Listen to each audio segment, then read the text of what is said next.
Vamos entonces a pedir al Señor que bendiga este tiempo con su palabra. Señor, hemos entonado alabanzas a tu nombre. Hemos cantado de tus obras y de tus maravillas.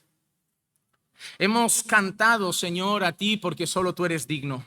Y hemos elevado nuestras oraciones a ti. Y ahora queremos que sea tu voz la que baje hacia nosotros, que sea tu voz la que nos hable. Y tu voz está en tu palabra.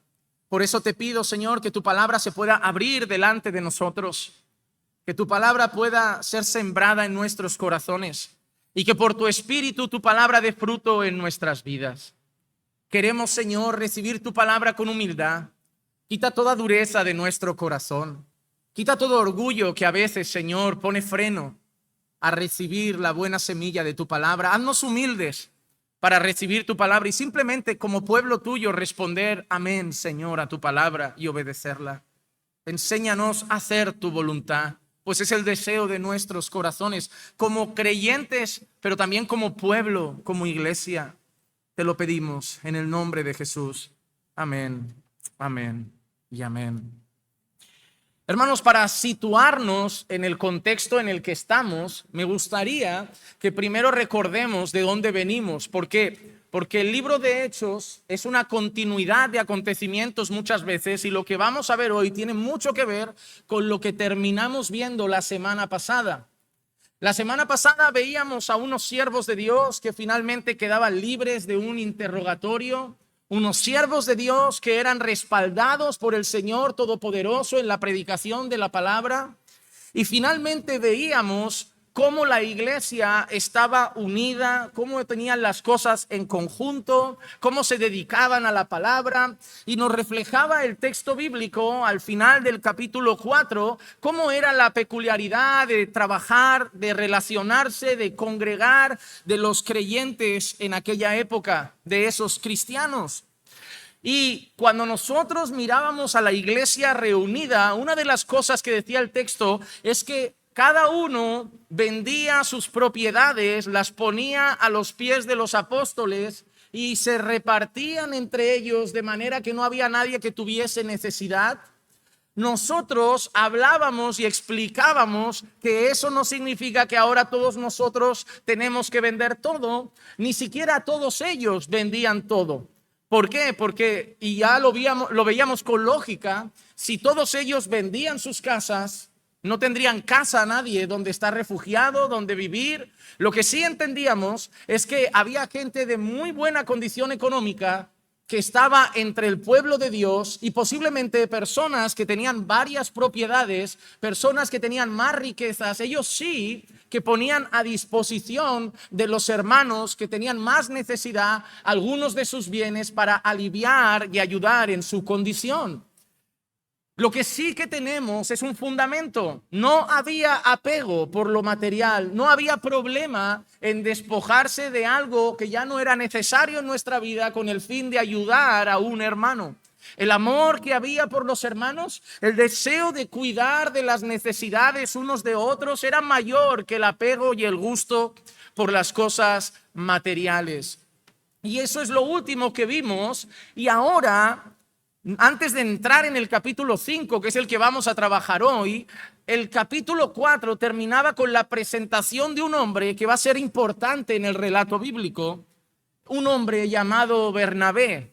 Terminamos primero leyendo Hechos capítulo 4 y los versículos 36 y 37, donde dice: y José, un levita natural de Chipre, a quien también los apóstoles llamaban Bernabé, que traducido significa hijo de consolación, poseía un campo y lo vendió y trajo el dinero y lo depositó a los pies de los apóstoles.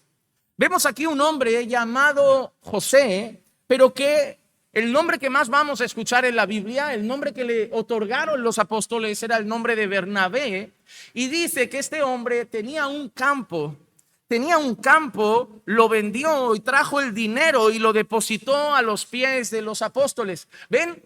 No, Bernabé no se quedó sin casa. Bernabé no perdió su vivienda para darla a la iglesia. Dice que tenía un campo. Es posible que ese campo no le fuera necesario. Es posible que fueran unas tierras de cultivo. Es posible que ese campo no afectara en la vida diaria de Bernabé y diría, yo tengo un campo, a lo mejor no lo uso, no me es necesario, ya tengo una buena condición, ya tengo lo importante y necesario para el día a día. Y Bernabé decidió vender ese campo y tomar el dinero de la venta y darlo a la iglesia para que los apóstoles lo distribuyeran de una manera razonable para ayudar a las personas necesitadas de la congregación. Entonces, aquí vemos el reflejo de un hombre haciendo lo que nos ha dicho el capítulo 4 que hacía la iglesia. Ese desapego por lo material, ese desapego por posesiones que a lo mejor ya no eran tan necesarias, porque el deseo de amar, de cuidar, de servir, de proteger, de ser de bendición para los demás, era mayor que sus posesiones. Algo que vamos a ver en el libro de Hechos es que los hermanos no se ponían nunca en primer lugar. Había un amor genuino por la iglesia, había un amor genuino por los otros. Había una carga en el corazón por el bien de la comunidad. Y hermano, algo que vamos a repetir constantemente en el libro de Hechos, y no es una visión personal, no es una visión de Juan Manuel ni de Caminando por Fe, es una visión bíblica. Es que debemos cultivar, y lo vamos a ver, y tenemos que entender, si ellos vivían así, si la Biblia demanda eso, si es lo que Dios quiere de mí, y mi deseo como creyente es agradar a Dios, es lo que debo hacer. Dios no nos pregunta si nos parece, Dios nos enseña y nos muestra cómo quiere que su pueblo se relacione. Y hermano amado, debemos cultivar ese sentir de comunidad. El pensar en los demás, en mirar más allá de nosotros mismos, de nuestros sentimientos, necesidades y pensar en el prójimo. Tener en cuenta a otros, mirar la necesidad de otras personas. Como dice también la Escritura, considerar a los hermanos como superiores a nosotros mismos. Y este era el reflejo del carácter de Bernabé. El nombre Bernabé dice que significa hijo de consolación. Amado hermano, ese título, consolación, consolador, es un título que se había adjudicado a alguien muy importante para nosotros, al Espíritu Santo. Primero a Jesús, porque cuando Jesús anuncia la venida del Espíritu Santo, Jesús dice, les enviaré otro consolador, mostrando Jesús que Él es el primer consolador. Pero un título adjudicado a nuestro Señor, un título adjudicado al Espíritu Santo, se le pone a un hombre. Le llaman hijo de consolación. ¿Recuerdan Juan 14:16? Yo rogaré al Padre y Él os dará otro consolador para que esté con vosotros para siempre. O en Juan 14:26, pero el consolador, el Espíritu Santo, a quien el Padre enviará en mi nombre. Hermano, qué gozo que por su carácter, por su comportamiento, por su actitud, le pongan un título, un nombre que es hijo de consolación. Déjame hacerte una pregunta. Después de que te conozca la gente, después de que sepan cómo eres, después de que conozcan cómo te mueves entre el pueblo de Dios, si le dijesen, ahora tus hermanos te van a hacer como a José, te van a cambiar el nombre y te van a poner ellos un nombre según lo que les transmitas a ellos, ¿qué nombre te pondrían? ¿Te lo has preguntado? A José le pusieron Bernabé, hijo de consolación.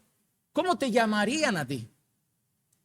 Y hermano, cuando hago estas preguntas, no hay nada más pretencioso que las personas que piensan, no me importa. No, sí que te debe importar. Es muy orgulloso decir, lo que importa soy yo, lo que yo pienso de mí, cómo yo me veo. Hermano, eso es soberbia. Nosotros tenemos puntos ciegos. Nosotros no somos capaces de ver nuestra realidad muchas veces. Es decir, si 10 personas me ven orgulloso y yo me veo humilde, tengo que ser honesto. Es muy posible que sea orgulloso. No creo que 10 personas se estén equivocando.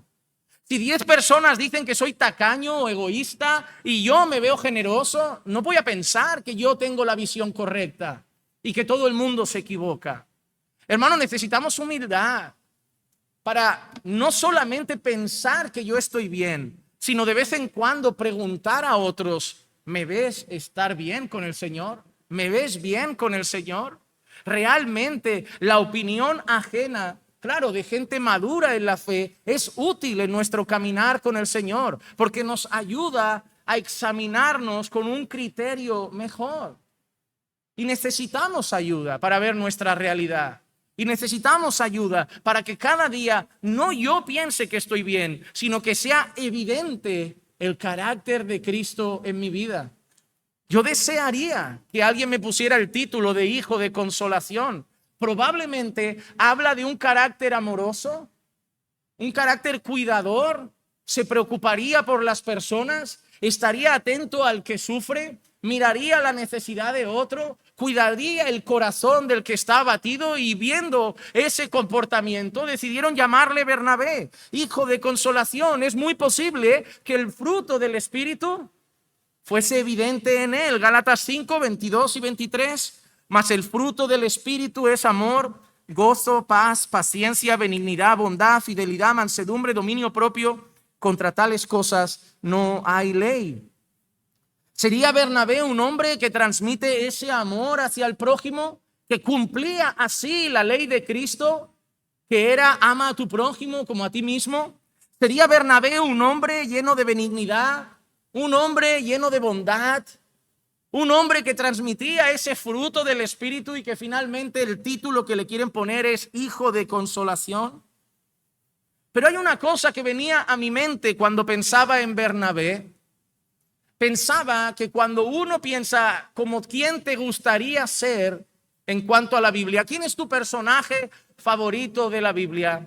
O dependiendo la iglesia de la que vienen, yo vengo de un trasfondo donde la gente a veces te decía, yo declaro que sobre ti está la unción de Elías. A mí me llegaron, yo declaro que vas a ser el Moisés de tu generación, yo declaro que vas a ser un Abraham, padre de multitudes, ¿no? Pero siempre grandeza, ¿eh? Nadie te dice, yo declaro que vas a ser un torpe Pedro, yo declaro que vas a ser un torpe incrédulo Tomás. Siempre vas a ser Elías, vas a ser Moisés, vas a ser Abraham, la unción de Pablo está sobre ti. Y eso habla mucho de nuestro corazón. Nadie quiere ser Silas. Todo el mundo quiere ser Pablo. Nadie quiere ser Timoteo.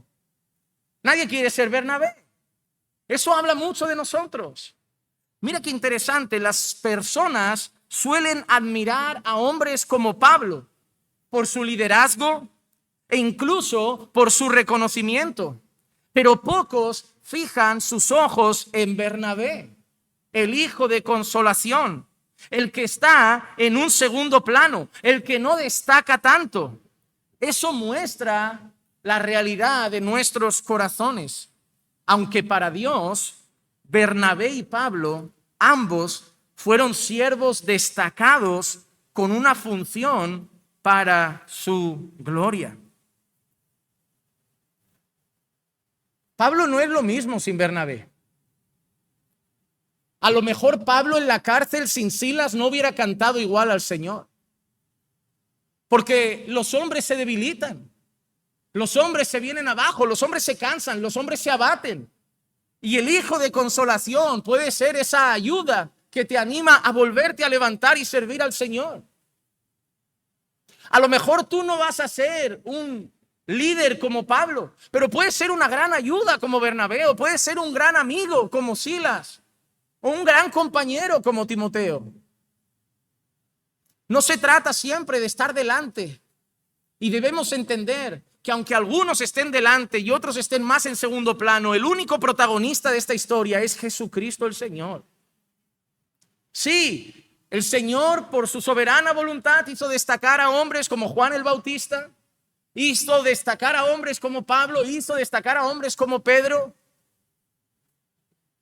Pero amados hermanos, el libro de Hechos nos mostrará matrimonios, nos hablará de gente como Priscila y Aquila, que tuvieron una función maravillosa en la expansión del evangelio. No debemos buscar posiciones de destaque. Debemos buscar servir donde el Señor quiera que sirvamos, con los dones que Dios nos ha dado. Porque sea que sea más visible o menos visible, lo importante es que todo lo hagamos para el Señor. pues del Señor recibiremos la recompensa. Bernabé puede parecer aquí solo el hijo de consolación que vendió un terreno y lo dio a los apóstoles. Pero en el libro de Hechos veremos varias cosas en Bernabé. Veremos, por ejemplo, que Bernabé introdujo a Pablo a los demás apóstoles en Jerusalén. ¿Sabían ustedes? Los demás apóstoles desconfiaban de la llegada de Pablo. ¿Ustedes no creen que muchos pensarían, ¿y si es un judío encubierto que viene a hacernos daño?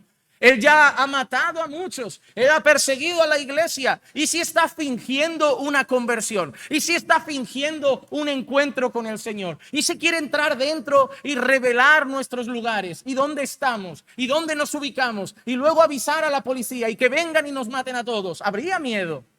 ¿Y sabes quién intercedió?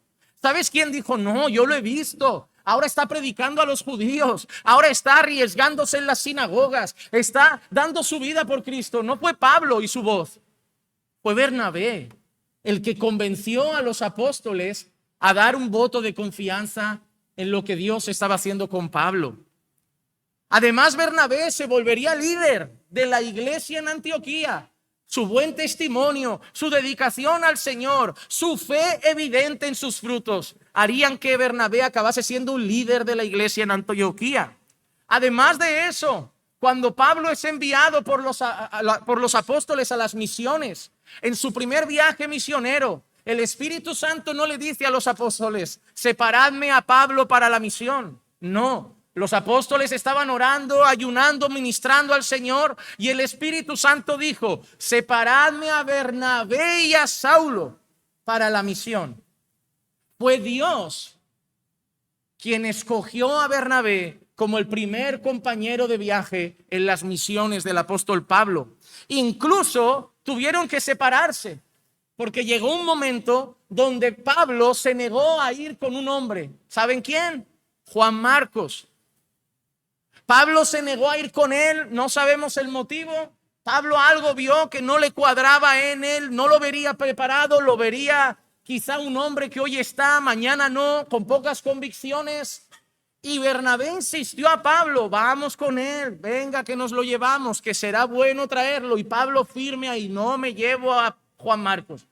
Eso nos enseña que siempre habrán disputas en medio del pueblo de Dios.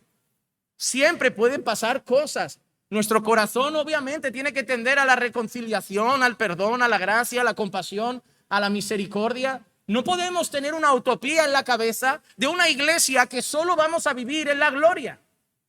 Hay muchas personas que llegan a la iglesia con la utopía de la iglesia perfecta. Y mira, amado hermano, no puedes vivir con la utopía del país perfecto, con la utopía del matrimonio perfecto, con la utopía de la familia perfecta, con la utopía de la iglesia perfecta, porque eso no es real.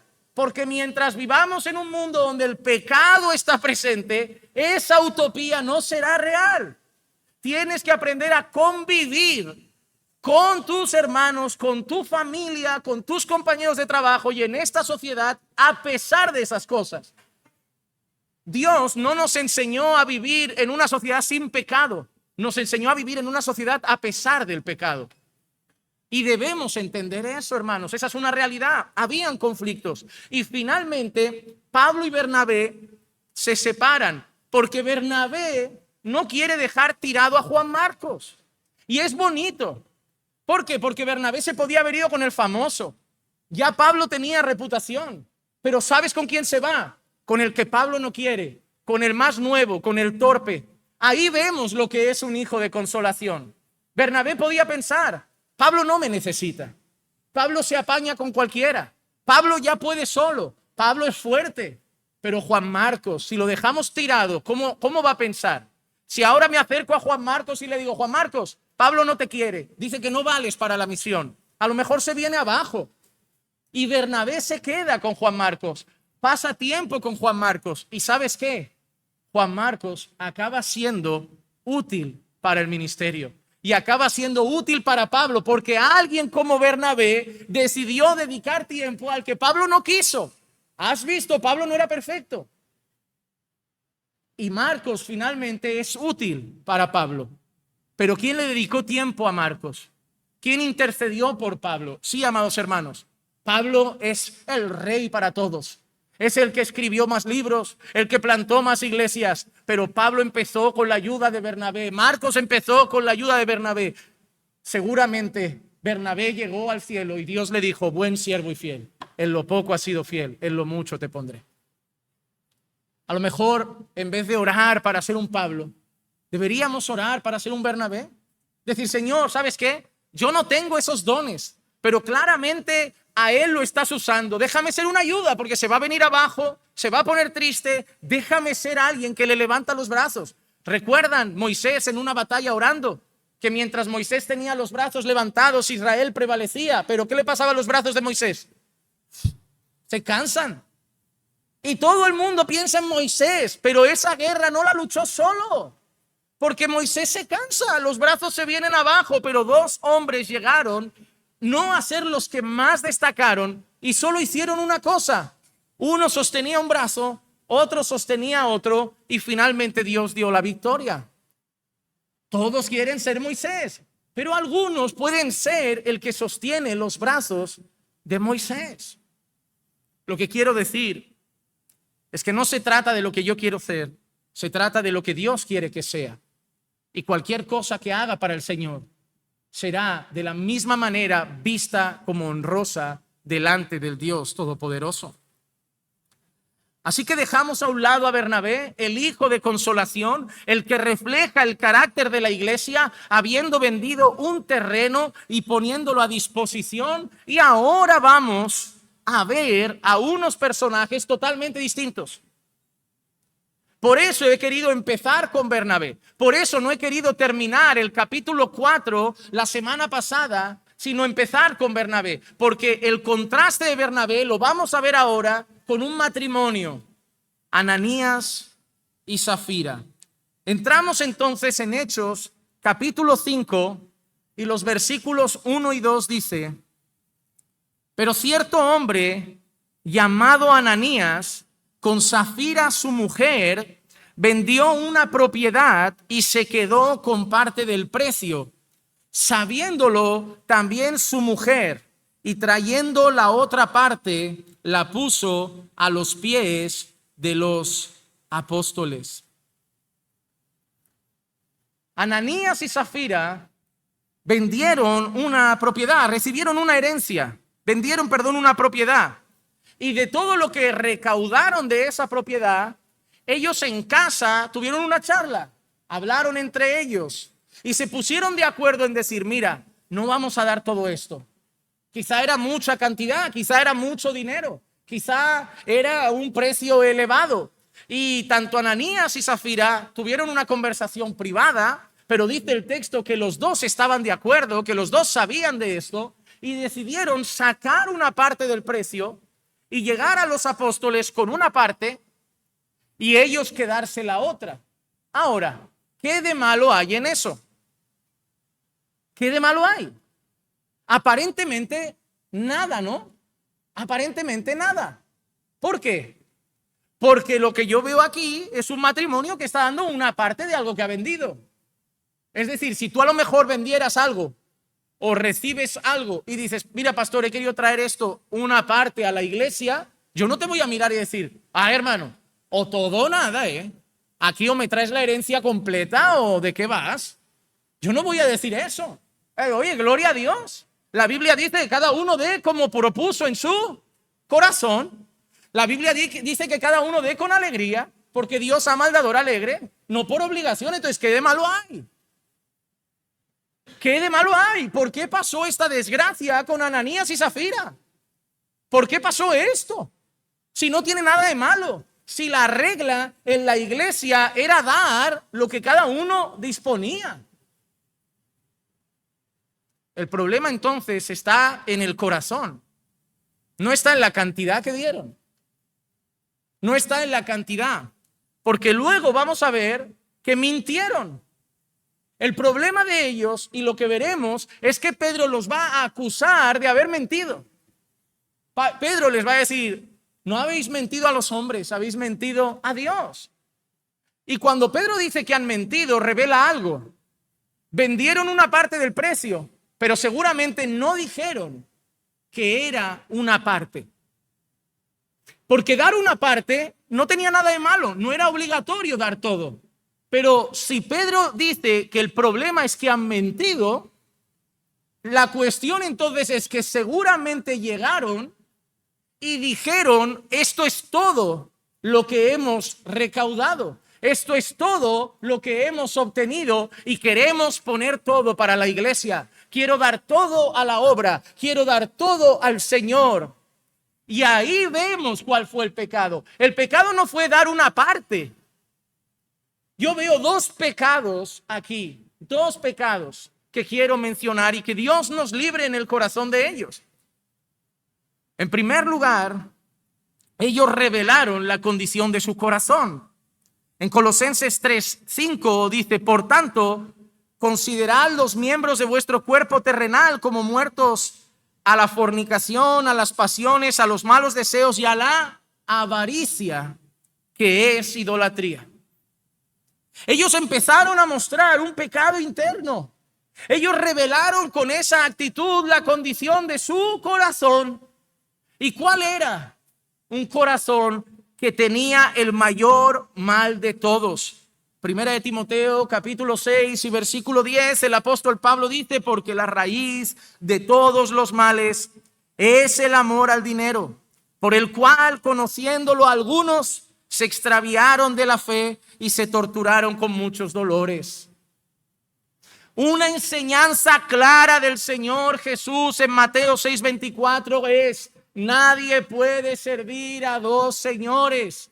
O agradará a uno y decepcionará al otro, o agradará a este y aborrecerá a este. No podéis servir a Dios y a las riquezas. En el Nuevo Testamento, la falsa deidad con la que más compite Dios, ¿sabes cuál es? El dinero.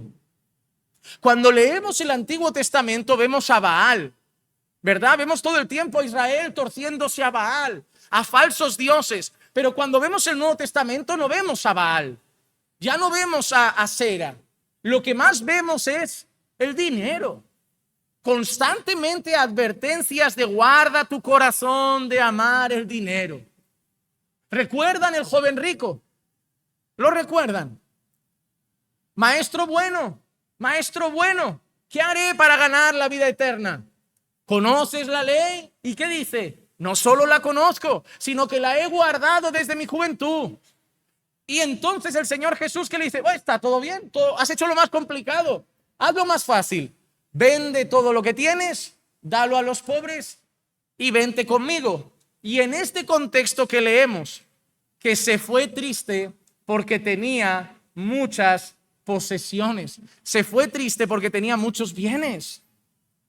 Jesús advierte del amor al dinero. Jesús advierte con la parábola del joven rico. Jesús también dice que no hagáis tesoros en la tierra, donde la polilla, donde el hollín lo corrompe todo. Haceos tesoros en el cielo. Constantemente Jesús dice: porque donde está tu tesoro está tu corazón. Y lo que estaba revelando Ananías y Zafira era dónde estaba su corazón verdaderamente. Ellos profesaban ser de Cristo, ellos profesaban ser discípulos, pero ellos habían puesto su corazón en el dinero.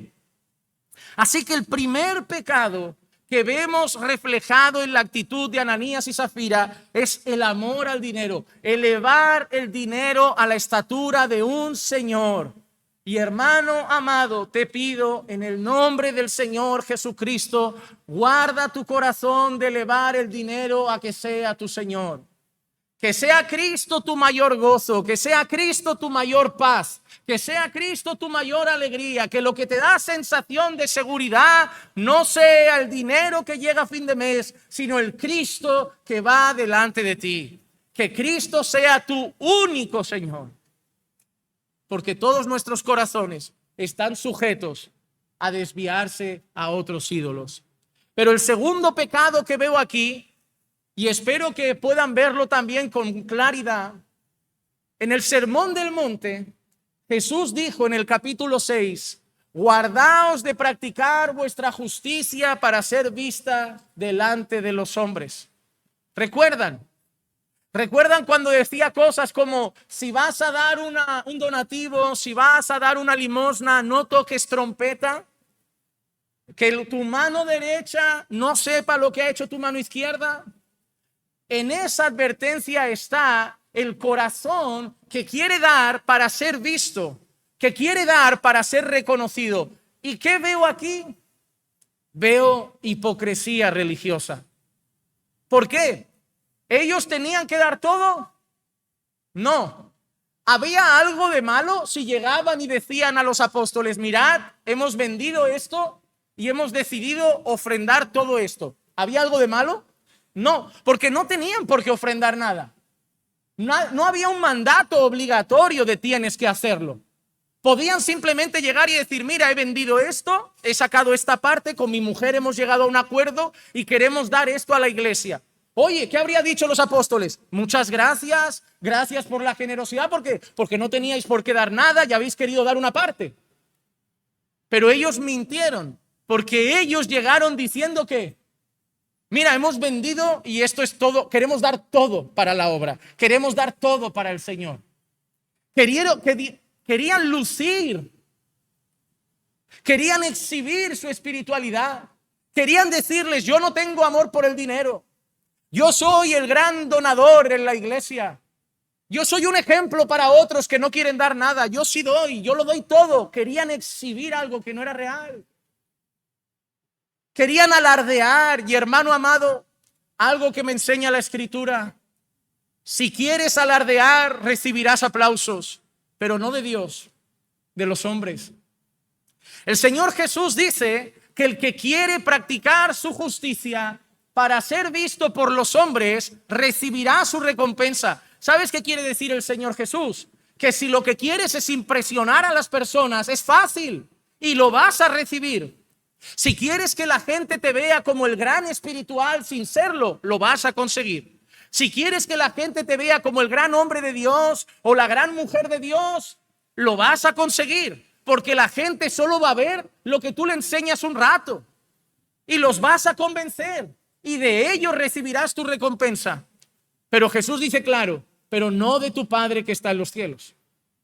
La gran pregunta es, ¿de quién queremos la aprobación, amados hermanos? ¿Quién queremos que esté conforme con lo que hago?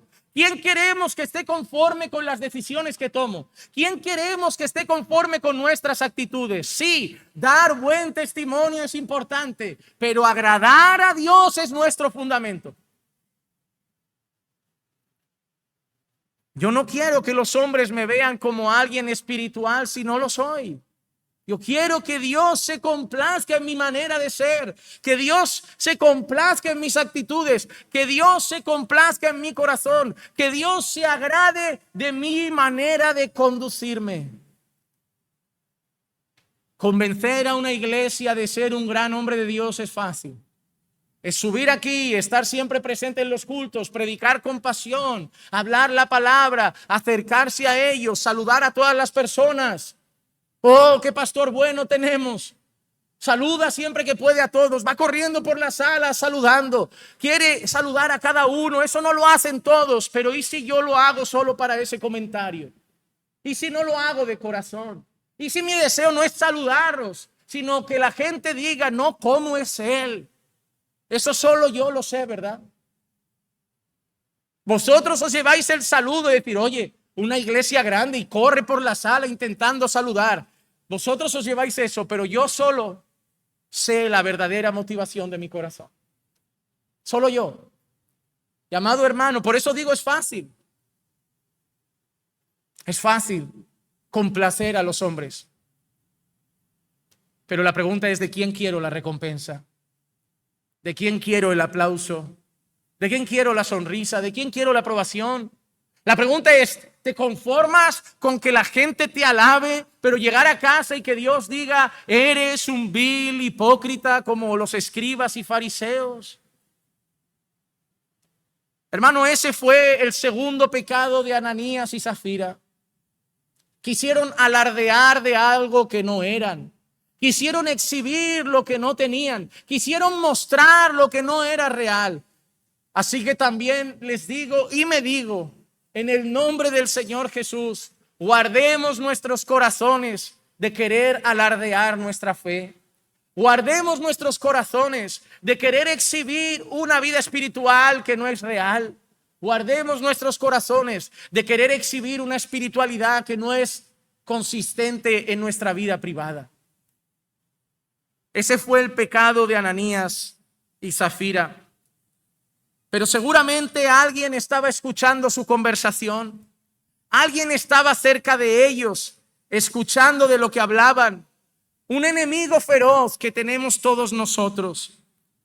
En Hechos 5, el versículo 3 dice: mas Pedro dijo: Ananías, ¿por qué ha llenado Satanás tu corazón para mentir al Espíritu Santo y quedarte con parte del precio del terreno? Ahora Pedro menciona un participante. Pedro menciona a alguien que ha participado en esto.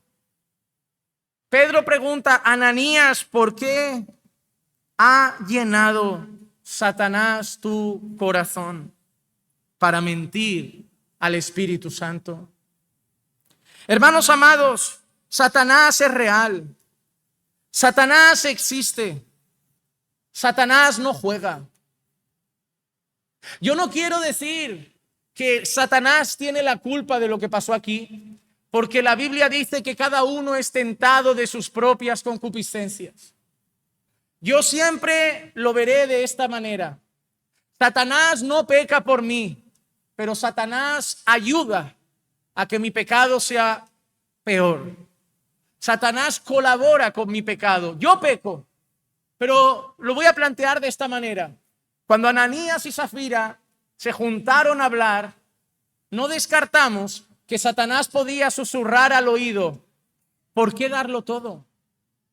Es mucho. Si os quedáis una parte ni se nota.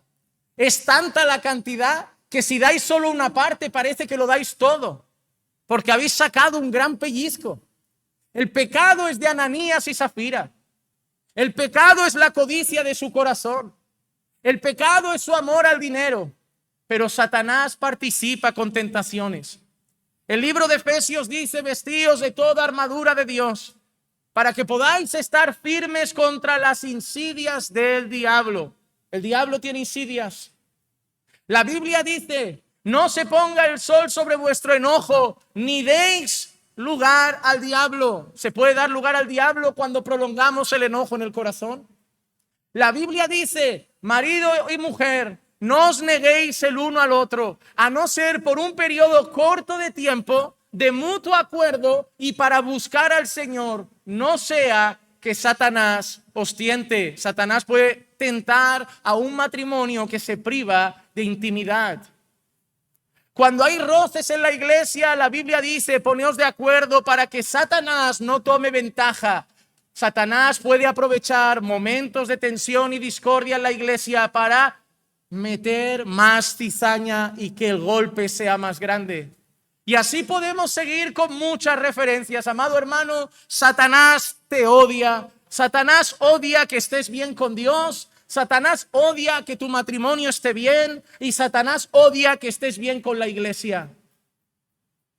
Y junto a tu corazón, ese feroz enemigo va a sembrar cizaña, va a tirar sus dardos envenenados, va a jugar con sus sucias estrategias para intentar provocar que el golpe de lo que está pasando sea todavía más fuerte.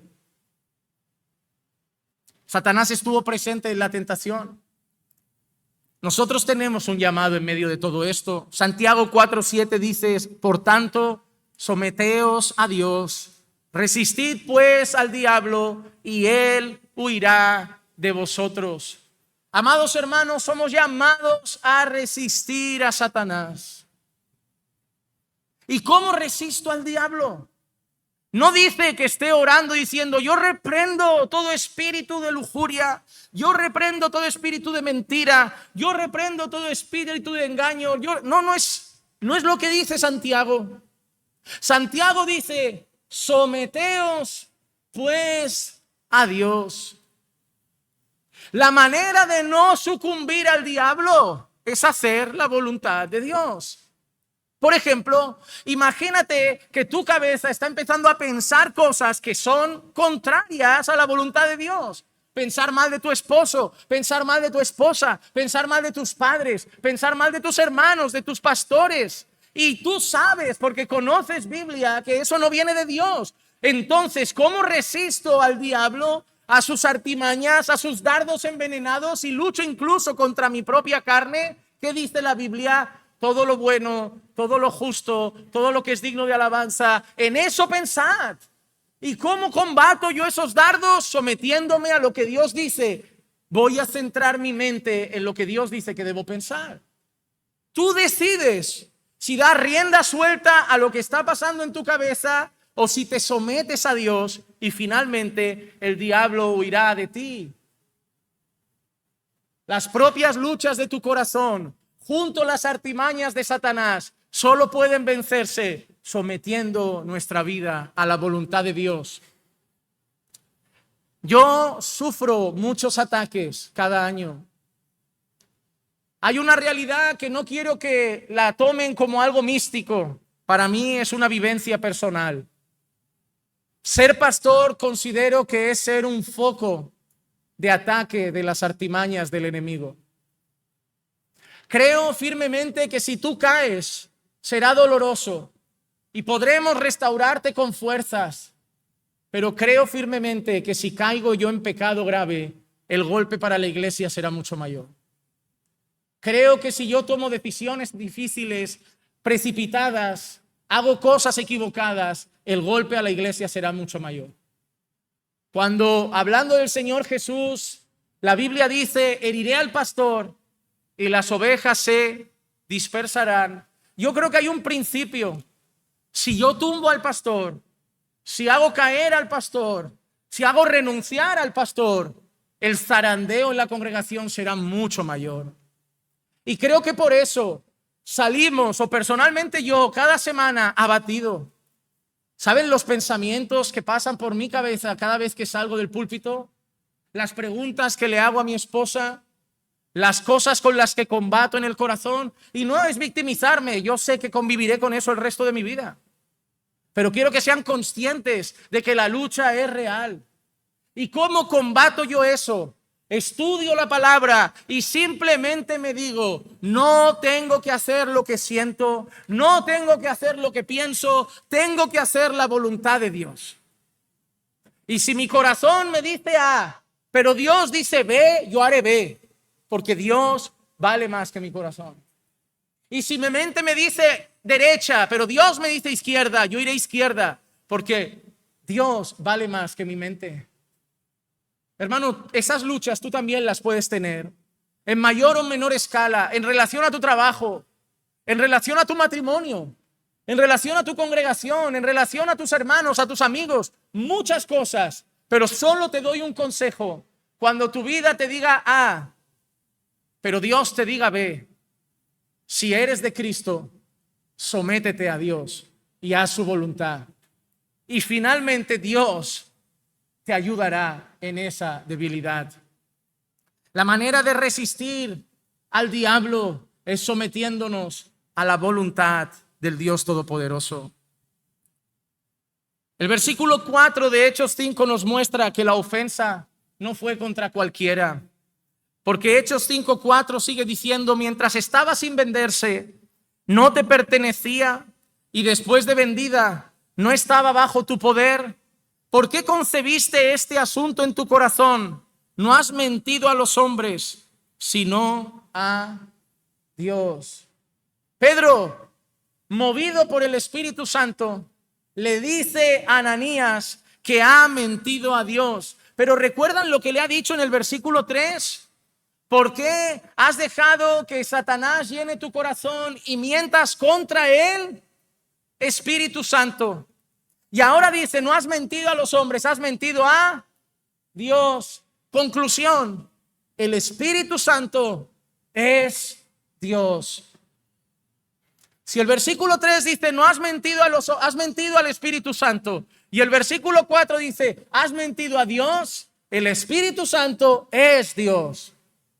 No es una fuerza, no es una energía, no es un poder, no es una manifestación, no es un mover, es una persona y es Dios. Y eso nos descarta y nos separa de falsas religiones y sectas anticristianas como los testigos de Jehová, que no heredarán el reino de los cielos. Hay doctrinas secundarias.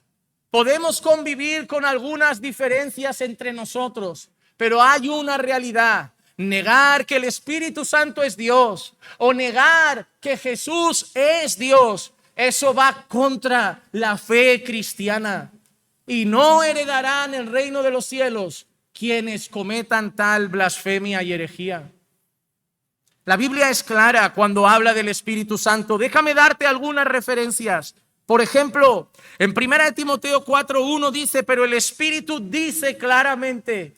Así que vemos al Espíritu que se comunica con la iglesia. El Espíritu habla, el Espíritu revela, el Espíritu da a conocer. Fue el Espíritu el que dijo a la iglesia, separadme a Bernabé y a Saulo. Entonces, amado hermano, no es una energía lo que habla, no es un poder lo que habla, no es una fuerza lo que habla, es una persona. En 1 de Juan capítulo 5 versículo 6 dice, y el Espíritu es el que da testimonio, porque el Espíritu es la verdad.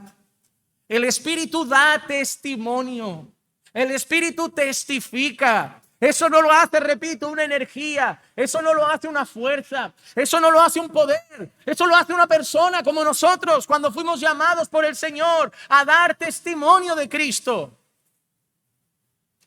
El Espíritu Santo es una persona, es Dios. Además, la Biblia se refiere al Espíritu Santo con pronombres personales. El Espíritu Santo se refiere al Espíritu Santo con un pronombre personal. Además, le otorga al Espíritu Santo atributos que solamente Dios tiene. En 1 de Corintios capítulo 2 y el versículo 10 dice, pero Dios nos las reveló por medio del Espíritu, porque el Espíritu todo lo escudriña. Y solo hay alguien que escudriña mente y corazón. Solo hay alguien que sabe lo que hay dentro de nosotros. Solo hay alguien que puede conocer lo más íntimo de nuestra alma. Dios. La Biblia enseña que Dios escudriña nuestros corazones. Eso también nos muestra que Jesús es Dios. Porque cuando escribas y fariseos tramaban, Jesús dice, ¿qué estáis maquinando en vuestra mente? Y la palabra afirmaba que Jesús conocía lo que había en sus corazones. Y ahora la palabra dice que el Espíritu todo lo escudriña. El Espíritu Santo es omnisciente. Solo Dios es omnisciente. Otro atributo que el Espíritu Santo comparte con la deidad es su eternidad. En Hebreos capítulo 9 y el versículo 14 dice, cuánto más la sangre de Cristo, el cual por el Espíritu eterno se ofreció a sí mismo sin mancha delante de Dios. El Espíritu eterno. Solo un ser es eterno en la Escritura. Solo alguien tiene el atributo de la eternidad en él. Dios. Por lo tanto, todo lo sabe, todo lo puede. Escudriña, da testimonio, revela. Es eterno. El Espíritu Santo es Dios. Y tanto es así que en la propia palabra vemos a la Trinidad de Dios junta en más de un pasaje. Déjame darte dos referencias. Mateo capítulo 28 y el versículo 19. Id y haced discípulos de todas las naciones, bautizándolos en el nombre del Padre, del Hijo y del Espíritu Santo. El Padre es Dios, el Hijo es Dios, el Espíritu Santo es Dios, pero el Padre no es el Hijo no es el Padre, el Hijo no es el Espíritu, porque eso sería la herejía modalista unicitaria de los Jesús solo. En 2 capítulo 13 y el versículo 14, mira cómo es la bendición apostólica. Voy a terminar ahora todos los cultos dando esta bendición, es hermosa. Sin ser apóstol, sin ser apóstol, que nadie piense raro. Pero la bendición apostólica que ofrecían a la iglesia era así: la gracia del Señor Jesucristo, el amor de Dios y la comunión del Espíritu Santo sean con todos vosotros. Nuevamente, la gracia del Hijo, el amor del Padre y la comunión del Espíritu sea con todos vosotros. Nuevamente el Padre, el Hijo y el Espíritu Santo incluidos en una misma afirmación para que los creyentes tengan la plena certeza de que el Padre es Dios, el Hijo es Dios y el Espíritu Santo es Dios. Por eso Ananías y Zafira no podían mentir al Espíritu Santo, porque no puedes mentir a Dios, no puedes mentir a Dios. Y tras esta mentira llega un juicio severo para la iglesia.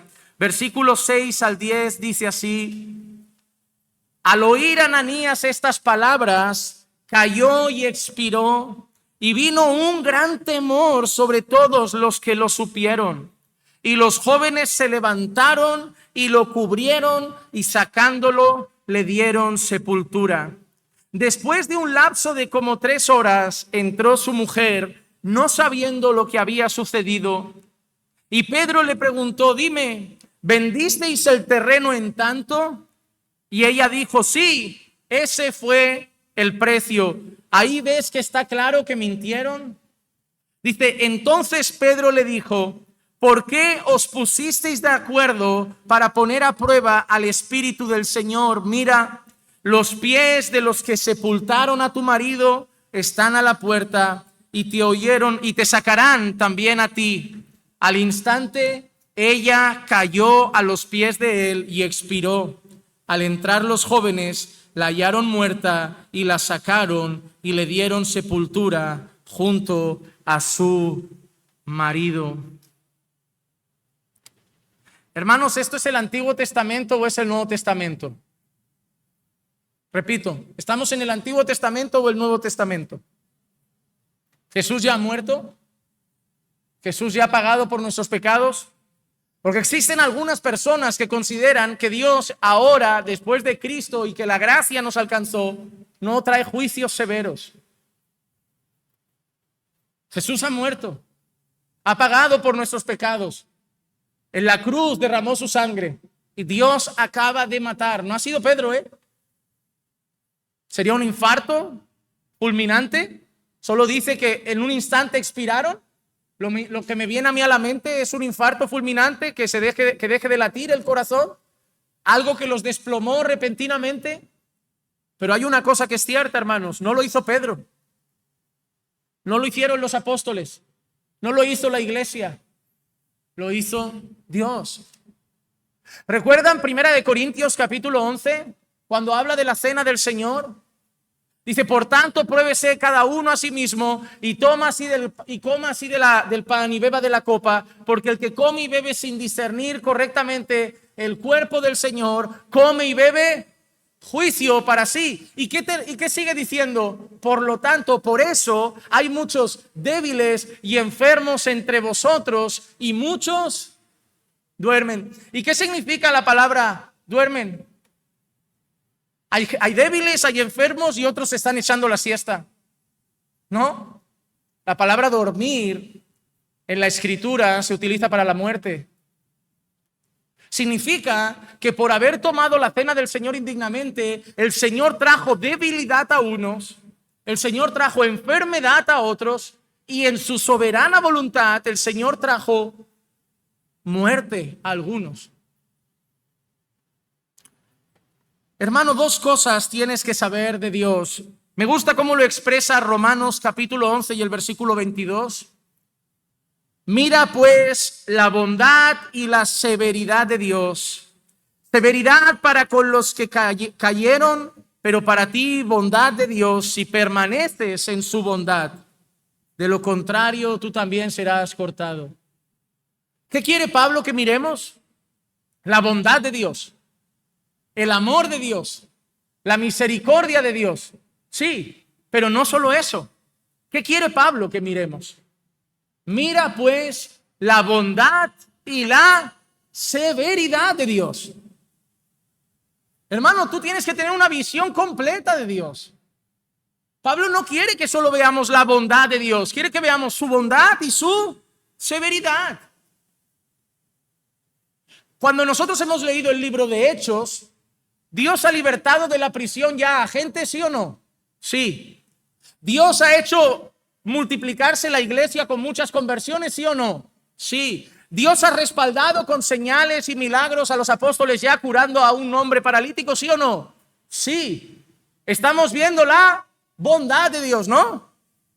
Pero acaba de ser Dios el que por una mentira, un pecado oculto, ha fulminado un matrimonio. Ahora Dios no ha mostrado su bondad solamente, ha mostrado su severidad. En pocas palabras, Dios le está diciendo a la iglesia: soy muy bueno, pero no se juega conmigo. Soy muy bueno, pero no se juega conmigo. La Biblia afirma que Dios es amor y es fuego consumidor. No podemos tener solo una parte de la imagen de Dios. El Señor castigó a este matrimonio para mostrar que sigue siendo santo, que sigue viendo todo, que ve cada chisme, cada comentario inapropiado, cada WhatsApp inapropiado, cada deseo malo del corazón, cada acto de inmoralidad, que Dios lo ve todo. Y mira, no lo vio Pedro, no lo vieron los apóstoles, no lo vio la iglesia. Y déjame decirte, hermano, aquí nadie lo va a ver. Pero recuerda que quien lo ve fulminó a Ananías y Zafira. Que quien lo ve fulminó a gente por tomar la cena del Señor indignamente. Que el Dios santo del antiguo pacto es el Dios santo del nuevo pacto. Que Dios es el mismo ayer, hoy y siempre. Que su misericordia es extraordinaria, que su bondad es inmensa, que su amor es incomparable, pero su severidad y su justicia es real. Y que muchas veces tolera muchas cosas. Pero Él es Dios, y si un día decide hasta aquí, ya no tolero más y pongo juicio, Él lo puede hacer. Yo no quiero que te pase y no quiero que te lo tomes como una amenaza, pero quiero que te lo tomes como una realidad. Dios es bueno y Dios es severo. Porque Dios es santo y quiere a una iglesia santa. ¿Sabes qué está haciendo Dios con esto? Está cuidando la santidad de su iglesia. Dios está cuidando la santidad de su iglesia. Dios está cuidando que su iglesia no camine de cualquier manera. Y déjame decirte una cosa. Muchos juicios de Dios tienen un propósito: que la iglesia le dé la gloria. Que la iglesia refleje la santidad de Dios. Porque ¿qué trajo esto? ¿Qué pasó con Ananías y Zafira? Murieron, pero ¿qué pasó con la iglesia? Terminamos con el versículo 11 de Hechos 5 y dice: y vino un gran temor sobre toda la iglesia y sobre todos los que supieron estas cosas. ¿Qué vino sobre la iglesia? A mí me hace mucha gracia que personas me dicen: no debemos temer a Dios, porque es verdad, el perfecto amor echa fuera todo temor. ¿Pero qué vino sobre la iglesia? Un gran temor. Déjame decirte otra cosa. Cuando Pablo le dice a los filipenses: cuidad vuestra salvación, ¿cómo dice que lo hagamos? Con temor y temblor. Según las Escrituras, ¿cuál es el principio de la sabiduría? El temor al Señor. Según Eclesiastés, ¿cuál es el fin de todo discurso? Teme a Dios y guarda sus mandamientos. Déjame decirte algo: Dios quiere que lo ames, pero Dios quiere que nuestros corazones tengan un santo temor de Dios. Toda la Escritura lo refleja. Toda la Escritura lo refleja. ¿Y sabes qué? Seguro que después de lo de Ananías y Zafira, el que fuera a mentir se lo pensó dos veces, ¿no?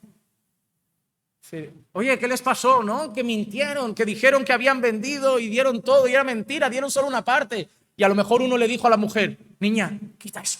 No, déjalo, que les íbamos a decir lo mismo. Puede pasar. El apóstol Pablo en algunas ocasiones, cuando habla de la disciplina en la iglesia, dice para que se avergüencen y para que la iglesia tenga temor de pecar también. Hermanos, ¿sabías que la disciplina en la iglesia tiene como fin que el resto de la iglesia sepa que Dios se toma en serio? Y te digo una cosa, y llego ya a la conclusión del mensaje de hoy. Hay muchas iglesias donde no hay disciplina. Hay muchas iglesias donde llamarán legalismo a cualquier búsqueda de santidad. Hay falsas iglesias también que harán sentir a la cabra como una oveja. Si quieres una iglesia donde no haya temor de Dios, una iglesia donde no se infunda la santidad de Dios, te digo una noticia, la vas a encontrar. Y te van a convencer que cualquier iglesia que busca santidad y reverencia a Dios es algo relacionado con legalismo, que no saben ni lo que significa y lo usan de una manera peyorativa. Pero yo tengo una decisión que tomar como pastor. Cuando yo vi partir al pastor John MacArthur estos días, una cosa valoré de él. Nunca dio su brazo a torcer. Incluso en momentos donde todo el mundo estaba encerrado y él decidió seguir haciendo culto, había gente que le parecía bien, gente que le parecía mal, pero él tenía una frase siempre: la iglesia es de Cristo, no del César. Ese hombre fue criticado, Cuando el feminismo llegaba a las iglesias y llegaban las pastoras, él se mantuvo firme. El pastorado es para varones. Cuando empezaron a crecer apóstoles y profetas por Estados Unidos, él se mantuvo firme. Eso no viene de Dios. La gente lo criticaba, lo tacharon de legalista, lo tacharon de machista, lo tacharon de un montón de cosas. Y recuerdo incluso que una vez un supuesto profeta apareció en un culto y le gritó: MacArthur, tú vas contra el Espíritu Santo. ¿Sabían ustedes que hasta su púlpito era blindado de las amenazas de muerte que tenía? El púlpito de Grace tiene un botón para irse para abajo por una trampilla, preparado para que se agache y vaya para abajo, por seguridad. Eso me contaron. Pero en ese púlpito nunca dio su brazo a torcer. Y claro, debemos ser humildes, porque si la soberbia está en juego, también podemos disfrazar nuestras convicciones de soberbia, o nuestra soberbia de convicciones, mejor dicho. Sí, debemos ser humildes y debemos ser enseñables. Pero no importa que se levanten y nos llamen una iglesia legalista, una iglesia santurrona, una iglesia conservadora. Si lo que hacemos lo dice la Biblia, no demos el brazo a torcer. Si lo que hacemos tiene respaldo en las Escrituras, no demos el brazo a torcer. ¿Habla Dios de santidad? Hablaremos de santidad. ¿Habla Dios de mortificar la carne? Hablaremos de mortificar la carne. ¿Habla Dios de que sin santidad nadie verá al Señor? Hablaremos de eso también. Y si otros no lo quieren hacer, que no lo hagan. Pero tomando las palabras de Josué, que el corazón de cada persona de esta iglesia sea firme en esas convicciones y sea capaz de decir que todas las iglesias sirvan a quien quieran servir, pero nosotros y nuestra iglesia serviremos al Señor. Hermano, debemos ser una iglesia que no se deja llevar por comentarios, o estaremos doblando nuestros corazones cada año a un comentario nuevo. Habrán opiniones que nos dejarán tristes y algunas de gente que amamos. Pero si todo lo que enseñamos tiene fundamento en la Biblia, enseñémoslo con firmeza. Pues como dijo el apóstol Pablo, yo prefiero agradar a Dios antes que a los hombres. Porque si quisiera agradar a los hombres, no sería un siervo de Jesucristo. No digo esto con pretensión ni con soberbia, sino animando a la iglesia a recordar que tenemos un Dios bueno, pero también un Dios santo, que debemos tratarlo con honor, que debemos tratarlo con reverencia, que debemos conducirnos delante de Él con santidad, y que la santidad nunca está de más. La santidad siempre nos faltará un poco más. Siempre debemos santificarnos más. Es algo que hasta la gloria no terminaremos de alcanzar. Lo haremos con amor, con compasión, con misericordia, ayudándonos unos a otros.